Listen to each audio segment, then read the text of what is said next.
Et les animaux, on continue d'en parler, eux qui subissent de plein fouet les conséquences du réchauffement climatique. Entre l'été caniculaire et l'automne particulièrement doux, la faune sauvage est complètement déboussolée.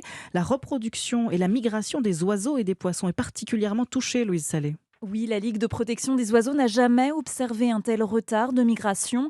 Cédric Marteau est directeur protection de la nature. Les martinets noirs quittent normalement la France au mois de juillet. Là, il y a quelques oiseaux qui ont encore été observés en Charente-Maritime fin octobre. Les oiseaux reviennent ensuite plus fragiles, moins engraissés et donc moins en forme pour se reproduire.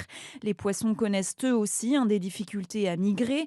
Les bars, les maquereaux, certains crustacés ne prennent plus le large. Éric Fintin est professeur en écologie marine au Muséum d'histoire naturelle. Les eaux côtières se refroidissent plus vite que les eaux du large en hiver. Donc c'est la période où beaucoup d'espèces vont aller vers le large. Donc là, cette année, ce phénomène-là a sans doute été enrayé, sauf que les ressources alimentaires, elles, sont pas forcément au rendez-vous sur les milieux côtiers. Et c'est tout l'écosystème qui en prend un coup, en fait. Les chaleurs d'automne pourraient aussi accélérer l'éclosion qui a normalement lieu après janvier.